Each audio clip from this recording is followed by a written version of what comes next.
दाखिल खारिज आखिर क्या होता है और सालों साल आपने जो भूमि ली है उस पर दाखिल खारिज नहीं होता है। दाखिल खारिज मोटेशन कैश नॉट फाउंड समस्या कारण और समाधान।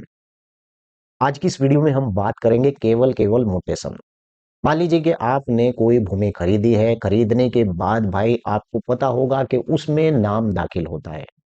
जो पुराना बेचने वाला व्यक्ति होता है जिसने आपको भूमि बेची है, तो उस व्यक्ति का नाम हटकर और जिस भूमि को आपने खरीदी है उस भूमि में आपका नाम राजस्व रिकॉर्ड के अभिलेखों में चढ़ा देना, इसे ही कहते हैं दाखिल खारिज।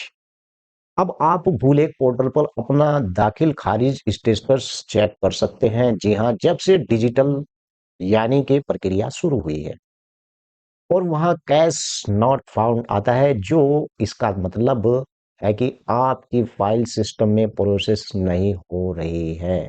कैश नॉट फाउंड आने का मुख्य कारण क्या होता है? नमस्कार, आदाब, मैं हूं राव अकरम और आप देख रहे हैं मेरा हिंदी यूट्यूब चैनल। साथियों, अगर आप लोग पहली बार इस यूट्यूब चैनल पर धोखे से आ गए हैं तो आप इस यूट्यूब चैनल को सब्सक्राइब जरूर कर लें।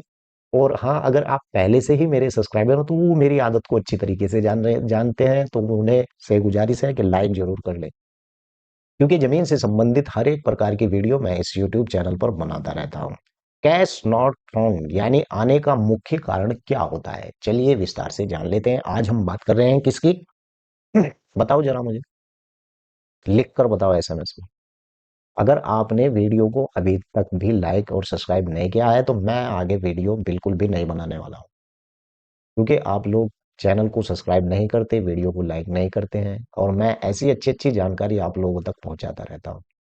तो चलिए कर लीजिए। चलिए बात करते हैं आवेदन का अधूरा होना। यदि आपने ऑनलाइन आवेदन किया था म्यूटेशन के लिए, लेकिन हाई कॉपी तहसीलदार में जमा नहीं की, तो फाइल रिजेक्ट या डिलीट हो जाती है। ऑनलाइन डिजिटल की बात कर रहा हूं भाई मैं। अब जो म्यूटेशन होती है, दाखिल खारिज होता है, जब से डिजिटल करण हुआ है तब से सब आपके मामले आप घर बैठे ही देख सकते हैं और दाखिल खारिज भी आपका ऑनलाइन हो जाता है। यानी कि पुराना डाटा, यदि रजिस्ट्री बहुत पुरानी है और उस समय ऑनलाइन सिस्टम नहीं था, तो रिकॉर्ड मैनुअल फाइलों में को दबा सकता है। बहुत पुरानी जो रजिस्ट्री थी आपकी, ऐसे भी लोग थे जो पुरानी पुरानी रजिस्ट्री करवा कर घर लेते लेते रख लेते थे और बाद में उनका मोटेशन चढ़वाना काफी भारी हो जाता था। कुछ लोग ऐसा भी करते हैं, किसी को 10 रुपए उधार देते हैं, उसकी भूमि लिखवा लेते हैं और फिर उसका मोटेशन नहीं कराते हैं। अगर पैसा दे दिया उसने वापस उसका ब्याज सहित, तो वो कैंसिल हो जाता है उनका जो बैनामा है। अगर नहीं दिया तो भाई फिर बाद में म्यूटेशन का बड़ा लफड़ा होता है और चढ़ने में बड़ी दिक्कत भी होती है।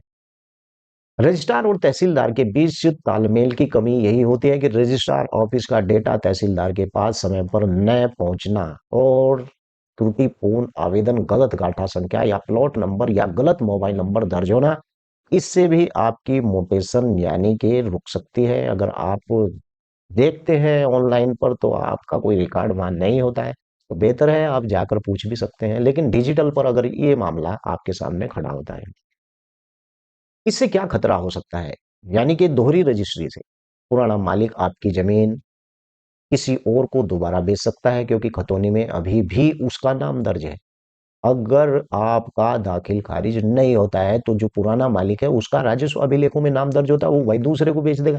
बाद में लगती फिर जाओ 420, क्या होता है, बाद में पैसे तो मिल गए। तो इसी कारण यानी कि आपको म्यूटेशन कराना, दाखिल खारिज कराना बहुत जरूरी होता है। और ऐसा भी कर सकता है पुराना मालिक कि उस भूमि पर लोन लेने की समस्या पैदा हो सकती है। बिना किसी दाखिल खारिज के कोई भी बैंक आपकी जमीन पर लोन नहीं देगा, और मुआवजा यदि सरकार उस जमीन को अधिग्रहण करती है तो पैसा पुराने मालिक को ही मिलेगा। और पुराना मालिक चाहे अगर उसके नाम वो भूमि बोल रही है तो वो जाकर उस पर बैंक से लोन भी ले सकता है। इसलिए म्यूटेशन दाखिल खारिज होना जरूरी है धारा 30 के अंतर्गत। समाधान इसका क्या है, मैं आपको बता दूं कि आपको क्या करना चाहिए। मान लीजिए म्यूटेशन आपकी हुई नहीं, रजिस्ट्री में नाम आपका है, लेकिन जो राजस्व अभिलेख है उनमें पुराने मालिक का नाम है। तहसीलदार कोर्ट में वेबसाइट पर आप चेक कर सकते हैं, और उत्तर प्रदेश की जो वेबसाइट है उस पर भी आप जाकर चेक कर सकते हैं कि आपका म्यूटेशन हुआ है या नहीं। या फिर आप का जो आपने मोटेशन के लिए वाद डाला था, तो उस वाद को भी आप सर्च कर सकते हैं विकल्प में जाकर, अपनी रजिस्ट्री की तारीख का नाम और खोज खोज करके आप वह भी, अगर वहां भी आपको नहीं मिलता है तो मामला गंभीर है भाई। क्योंकि अब हर एक चीज ऑनलाइन है। आपको पता चल जाना चाहिए कि आपकी मोटेशन क्यों नहीं हो रही है भाई। जब आपकी रजिस्ट्री काफी पुरानी है तो मोटेशन का हो जाना जरूरी था। पहली बात तो मोटेशन के लिए तहसीलदार नोटिस भी जारी करता है अगर उसमें कोई कमी होती है। तहसील में अमल दरामद यानी कि रिकॉर्ड रेपर से आपको मिलना चाहिए, जो इस प्रकार के रिकॉर्ड को चेक करता है और उन रिकॉर्डों को संरक्षित करता है। अपनी रजिस्ट्री की मूल प्रति ले जाकर तहसील में जाए, भाई आपका मोटेशन क्यों नहीं हो रहा है, दाखिल खारिज क्यों नहीं हो रहा है। वहां संबंधित जो बाबू है अहमद, उसे पूछे कि यह रजिस्ट्री का वाद संख्या ये है, केस नंबर क्या है, वो भी उसे बताए। कभी कभी ऑनलाइन अपडेट होने में काफी देरी भी हो जाती है मेरे भाई। लेकिन तहसील का अहलमंद यानी रिकॉर्ड कीपर से मिलने के बाद आपको अपनी रजिस्ट्री की जो तहसील में जाकर आपने उसे दिखाई थी, उसका पूरे तरीके से आपको विश्लेषण कर लेना चाहिए कहाँ पर क्या गलती हुई है। अगर ऐसा नहीं होता है तो आपको दोबारा आवेदन करना चाहिए। फ्रेश मोटेशन एप्लीकेशन आपको फिर देनी चाहिए। यदि रिकॉर्ड वाकई नहीं मिल रहा है आपका मोटेशन के लिए जो आपने एप्लीकेशन दी थी, या आपका रिकॉर्ड वहां पर नहीं मिल रहा है, तो आप धारा 34 के अंतर्गत, राजस्व संहिता की धारा 34 के अंतर्गत, यानी नए सिरे से आप दाखिल खारिज का आवेदन कर सकते हैं। इसके लिए आपको एक वकील के माध्यम से एक तहसीलदार की कोर्ट में एक प्रार्थना पत्र देना पड़ता है, और तहसीलदार दिवस में भी, या फिर आप मुख्यमंत्री हेल्पलाइन में भी एप्लीकेशन दे सकते हैं कि श्रीमान जी, इस प्रकार की हमारी एक भूमि थी, उसका मोटेशन नहीं हुआ है। यदि तहसील में कर्मचारी आपकी मदद नहीं कर रहे हैं तो संपूर्ण समाधान दिवस में आप आवेदन दे सकते हैं, और आप जो है 1076 सीएम, यूपी सीएम या उत्तराखंड सीएम हेल्पलाइन पर भी आप शिकायत दर्ज करवा सकते हैं। और रजिस्ट्री होने के बावजूद दाखिल खारिज की प्रक्रिया शुरू नहीं हुई है, तो ऐसे में दाखिल खारिज की चार मुख्य समस्याएं होती हैं। अब वो चार मुख्य समस्याएं क्या होती हैं मैं आपको बता दूं, कि आपको यह पता होना चाहिए कि आपकी जो फाइल है वो कहाँ पर रुकी हुई है दाखिल खारिज की। रजिस्टर्ड यानी कि आवेदन प्राप्त हुआ है या हो गया है, यानी कि रिपोर्ट अवार्ड लेखपाल की रिपोर्ट का इंतजार है, या पेंडिंग ऑब्जेक्शन। और ऑब्जेक्शन 35 दिनों के अंदर, यानी कि समय जिसमें कोई आपत्ति दर्ज कर सकता है। भाई ऐसा भी तो हो सकता है जब आपका मोटेशन होने के लिए तैयार हो तो किसी ने आपत्ति दाखिल कर दी हो, फाइनल ऑर्डर तहसीलदार के नाम चढ़ने पर आदेश दे दिया है। तो इसी प्रकार से ये चार अवस्थाएं होती हैं, और सावधानी आपको यहीं पर बरतनी चाहिए जब आप डिजिटल के माध्यम से वहां पर अपने मोटेशन को देखते हैं। तो कैश नॉट फाउंड दिखने पर जमीन न खरीदें। सीधा सा फंडा भाई यही है।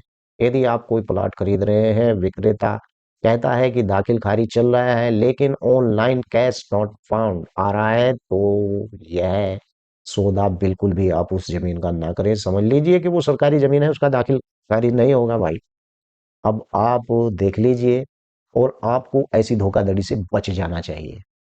तो आज की इस वीडियो में मैंने आपको स्पष्ट बताया है कि कैश नॉट फाउंड तभी लिखा हुआ आता है अगर वो जमीन के ऊपर किसी प्रकार का लफड़ा है। मान लीजिए कि कोई प्रॉपर्टी डीलर आपसे कह रहा है मैं इसमें प्रॉपर्टी डीलिंग कर रहा हूं, और पता चलता है कि वो सरकारी जमीन है, आप वो कहता है कि दाखिल खारिज हो जाएगा, थोड़ा समय लगेगा, तो यहाँ आप फंस सकते हैं। आपको डिजिटल करण से पता कर लेना चाहिए ये दाखिल खारिज या मोटेशन, क्या इस जमीन का मोटेशन हो सकता है या नहीं हो सकता है। दाखिल खारिज अगर नहीं होता है तो वही बिल्कुल भी मेरी राय में ऐसी जमीन आपको नहीं लेनी चाहिए, ऐसी जमीन को अवॉइड कर देना चाहिए।